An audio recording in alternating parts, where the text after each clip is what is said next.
Notre rendez-vous de l'actualité est fixé du lundi à samedi à 20h30. Madame, Messieurs, merci de nous choisir pour vous informer. À la une, c'est lundi, on parle de la reprise des combats entre le groupe d'autodéfense Wazalendo et le rebelle du M23 de la matinée dans la zone de Boumba, dans le territoire de Niragongo. Et la Loucha organise un sit-in le 8 novembre prochain pour réclamer le départ des éléments de casque bleu de la MONUSCO et de la force militaire régionale de l'EAC pour inefficacité inouïe. Madame, Messieurs, merci de nous choisir pour vous informer. À la une, le président de la République, Félix-Antoine Tshisekedi, a pris part au sommet extraordinaire réunissant le chef d'État de la région d'Afrique australe le week-end dernier en Angola pour évoquer la situation sécuritaire dans l'est de la RDC, touchée par la résurgence de la rébellion de forces négatives du M23. Keren Missou nous en dit plus. Réunis samedi à Luanda pour évoquer la situation sécuritaire à l'est de la République démocratique du Congo, notamment la question de l'arrivée d'une force régionale de la SADC en remplacement de celle de la communauté est-africaine qui n'a pas pu remplir sa mission, celle de faciliter les cantonnements des rebelles du M23 soutenus par le Rwanda. Le chef d'État de la région d'Afrique australe ont dans un communiqué final discuté sur des orientations stratégiques du budget des pays contributeurs dont l'Afrique du Sud, sans pour autant donner les détails sur un prochain déploiement de la force régionale de la SADC. Le sommet a exprimé sa préoccupation face à la détérioration de la situation sécuritaire et humanitaire dans l'est de la RDC et à la reprise signalée des attaques et de l'occupation du territoire par le M23 en violation du cessez-le-feu. Le sommet a fourni des orientations stratégiques sur le déploiement de la mission de la SADC en RDC dans le but de restaurer la paix et la sécurité dans le pays. Le sommet a félicité les États membres ayant consenti des efforts supplémentaires en faveur du déploiement de la mission de la SADC en République démocratique du Congo. Il a été demandé au président en exercice de la communauté de développement de l'Afrique australe, Joao Lourenço, de redoubler d'efforts pour rapprocher Kinshasa et Kigali afin de trouver la paix dans cette partie de la RDC. Il suit de rappeler que c'est depuis des ans que la rébellion du M23 est réapparue dans ce coin du pays, occasionnant plusieurs déplacés et des morts. Pendant ces temps, les affrontements se poursuivent au nord Kivu entre le M23 et des groupes d'autodéfense Wazalendo. La ville de Goma sous menace, la MONUSCO et les FARDC ont décidé de mutualiser leurs forces pour protéger cette ville et la cité des Saké. Dans le cadre du processus électoral en RDC, la population du Kasaï central, invitée à la vigilance lors des élections générales de décembre 2023 en RDC, l'appel est du président du parti politique Engagement pour la citoyenneté et le développement SID, Martin Fayulu Madidi, lors de son meeting à Kananga, chef-lieu de cette province, dimanche 5 novembre, dans le cadre de sa tournée dans l'espace Grand Kasaï. Patrick John Mukengishai pour le commentaire.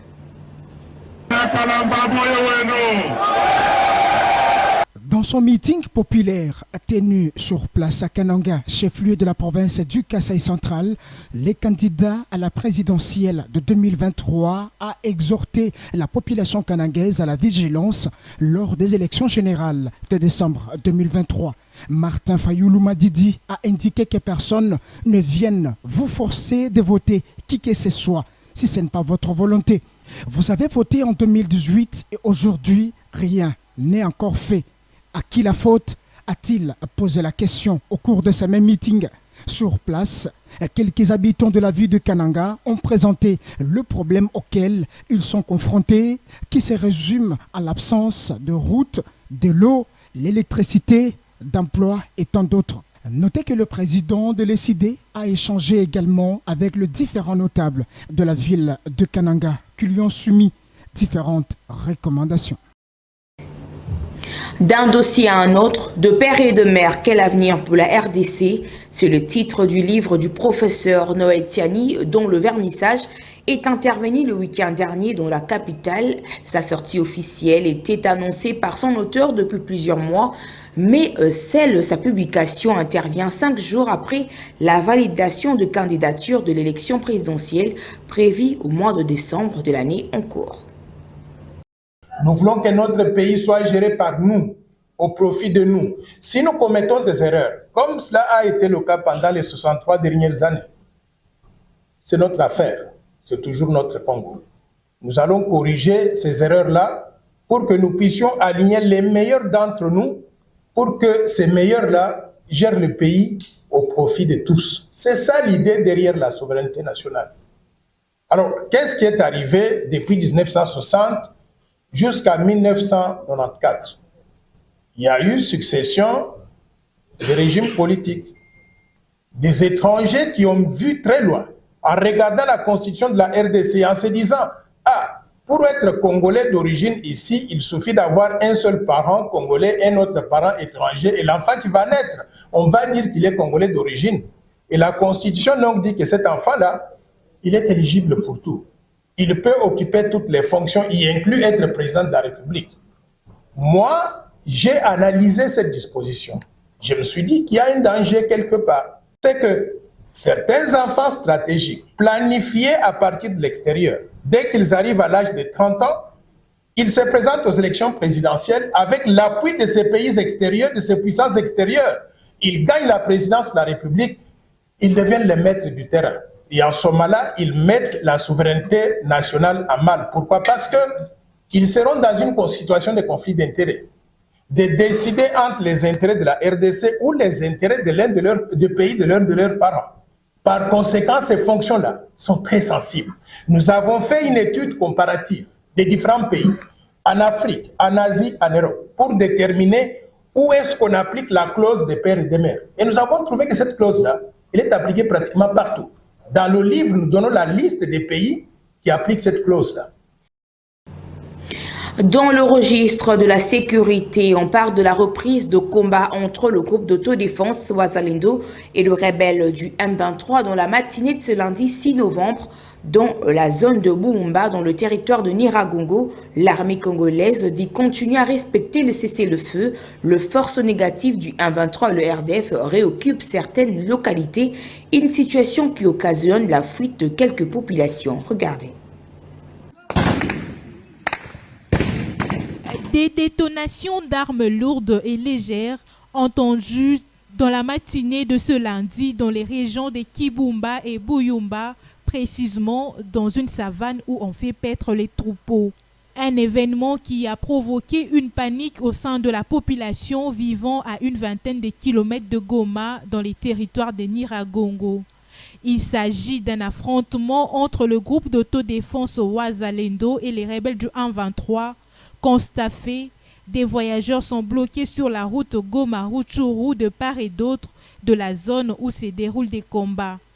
Ici est de signaler que dimanche dernier vers 5 h du matin, les rebelles du M23 RDF ont attaqué les positions de Wazalendo à Kabalekasha, Burungu et Rushebeshe près de la cité de Kichanga dans les territoires de Massissi. Cependant, les quelques personnes qui avaient commencé à regagner les localités autour de Kichanga comme à Nyakabingu fuient de nouveau pour se mettre à l'abri. Par ailleurs, les M23 ont réussi à réoccuper certaines localités face aux Wazalendo qui manquent d'appui. Ces hostilités se déroulent alors que les forces de la SADC sont attendues dans la zone en remplacement de celles de l'EAC dont les mandats prennent fin en 2023.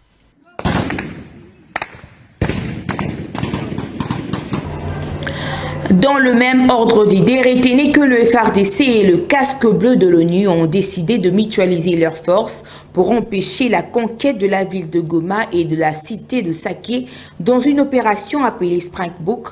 Ils sont déjà positionnés à Kimoka, en territoire de Massissi. Les détails dans ces commentaires. Lancée le week-end dernier à Goma, l'opération Springbok au Nord Kivu vise à protéger la ville de Goma et la cité des Saké contre les avancées du M23.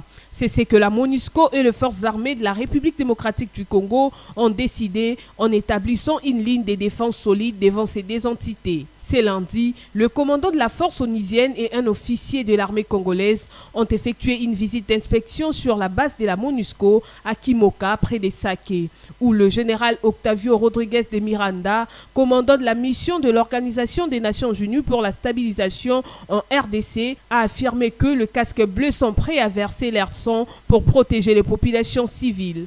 Par ailleurs, certains Congolais restent dubitatifs en ce qui concerne les raisons du retour de la MONUSCO dans cette guerre, à moins d'un mois du début de son retrait sur le sol congolais. Notons que dans l'après-midi de ce lundi, le M23 RDF ont tenté d'avancer vers la ville de Goma en s'infiltrant pour passer derrière une position de l'armée loyaliste à Kanyamaoro. Ils ont été mis en échec par les FARDC. Madame, Messieurs, dans une lettre d'information, le mouvement citoyen de lutte pour le changement a saisi le maire de la ville de Goma pour l'organisation d'un sit-in le 8 novembre prochain devant le gouvernorat pour réclamer les départs des éléments de casque bleu de la MONUSCO et de la force militaire régionale de l'EAC pour une efficacité inouïe. À l'issue de ce sit-in, un mémorandum sera lu et déposé à cette occasion. Poursuivant par le dossier judiciaire en RDC, l'avocat du garde du corps de l'ancien ministre de Transport, Chériba Okende, a sollicité ce lundi 6 novembre la mise en liberté provisoire au parquet général de grande instance de Kinshasa, Gombe. Suivez ces commentaires de Junior Congolo. Au regard de la détention prolongée des gardes du corps du fait Chériba Okende, Nico Kabund, son avocat maître Gilles Bongombe a annoncé à la rédaction de Kinarti Télévision avoir déposé auprès du parquet général des grandes instances de Kinshasa Gombe une demande de mise en liberté provisoire de son client. Il précise qu'il y a près de 2 semaines, le tribunal avait rejeté sa demande de liberté provisoire de son client. Et après avoir constaté la prolongation de la détention de son client, l'avocat a de nouveau sollicité une mise en liberté provisoire de Nico Kabund, garde-corps de l'ancien porte-parole du parti politique de l'Ensemble pour la République, de Moïse Katumbi Tchapoué. Il faut noter que le corps de Chériba Okende avait été découvert de tirs de balles à bord de son véhicule sur l'avenue Poilour à Kinshasa Gombe au lendemain de son enlèvement. Depuis lors, la justice a pris en charge les dossiers, mais la vérité sur les circonstances entourant sa mort demeure à rendre claire.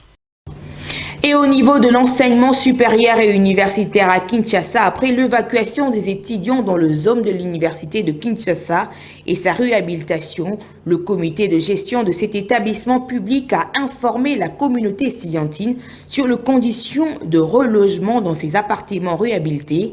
D'après un communiqué, le frais de relogement est fixé à 240 $ américains par année.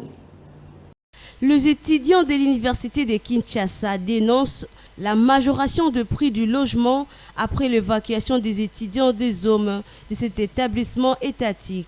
Le frais de relogement dans ces résidences New Look de l'université de Kinshasa est fixé à 240 $ américains.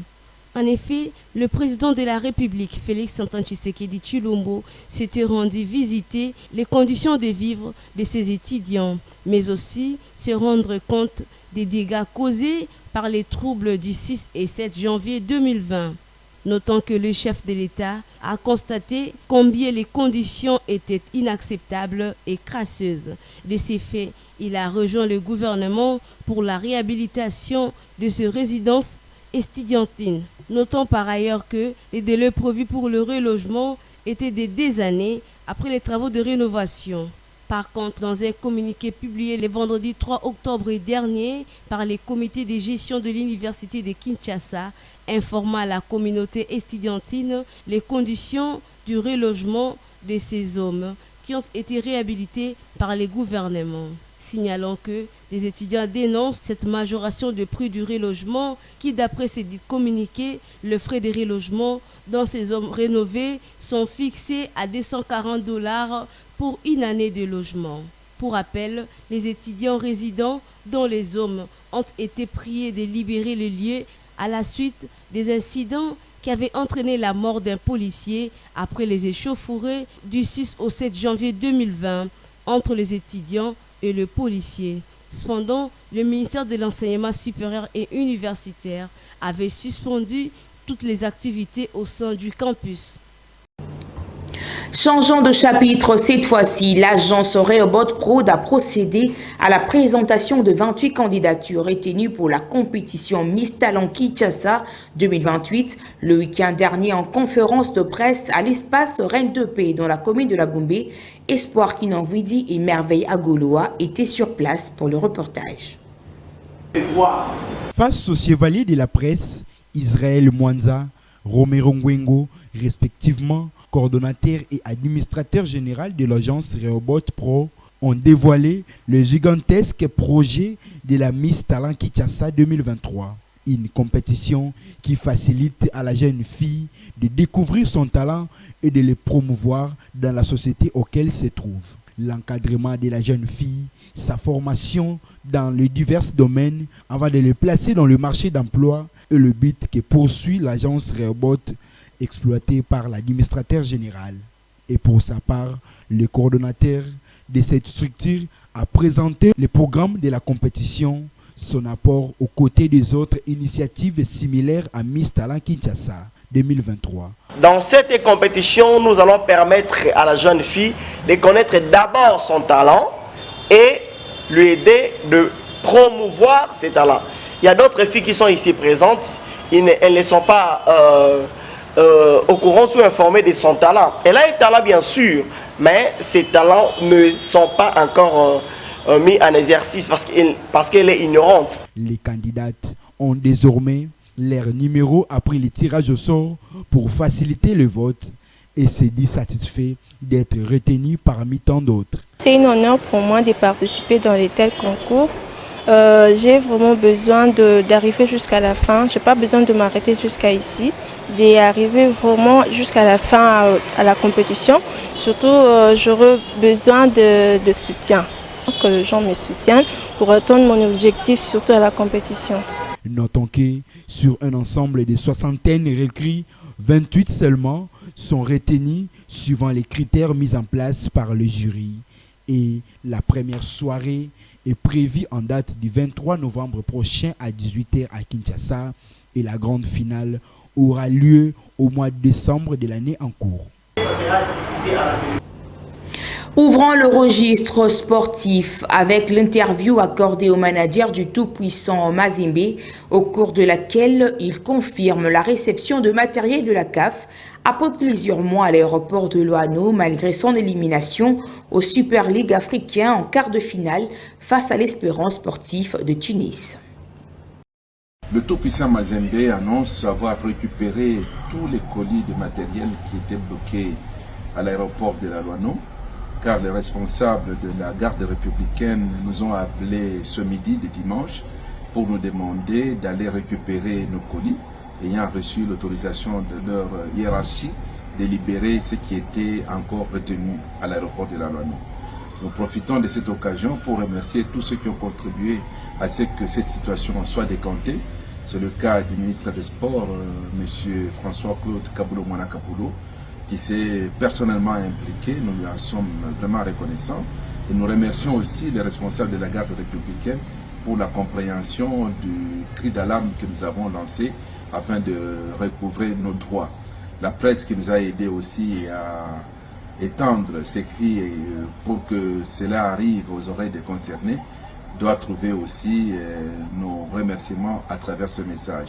Donc j'apaise tous les fanatiques du TP Mazembe que maintenant le problème de récupération de nos colis de matériel qui étaient bloqués à l'aéroport est résolu et nous en sommes détenteurs au moment où je vous parle. Et nous bouclons ces journaux par le valeur nutritive. Que savez-vous de mangousta? Plus de détails dans cet élément de Ruth Mboa. Appelé le roi de fruits, est un fruit provenant d'Indonésie cultivable dans le sud-est de l'Asie et une partie de l'Afrique. Il est un fruit le plus apprécié grâce à ses bienfaits et à son goût unique. Il a un grand pouvoir antioxydant, ce qui protège contre les attaques par les radicaux libres, le vieillissement et le cancer. Une qualité à noter est que 84 types d'exanctomes ont été retrouvés dans sa composition, qui sont de molécules biologiques actives qui combattent les virus, le champignon, les bactéries et les parasites. Il contient une grande quantité de potassium, valeur fondamentale pour le fonctionnement correct musculaire et les systèmes nerveux. Il est considéré antibactérien, antiviral et simulé. Il augmente la défense et contient la vitamine B12, ce qui améliore le système nerveux et le métabolisme du foie. Le mangoustan a des propriétés anti-inflammatoires, anti-allergiques et anti-tumeurs. Ces fruits est recommandé pour les personnes souffrantes d'hypertension, de plus qu'il contribue à élever les niveaux d'énergie dans l'organisme. La pulpe et l'écorce de ce fruit sont riches en acide hydrocitrique qui inhibe la création de graisse, prévient l'excès de cholestérol sanguin, provoque une sensation de satiété et peut être utilisé comme traitement à l'obésité. Il réduit le stress, régule le sommeil, élimine les toxines et les gras dans le corps.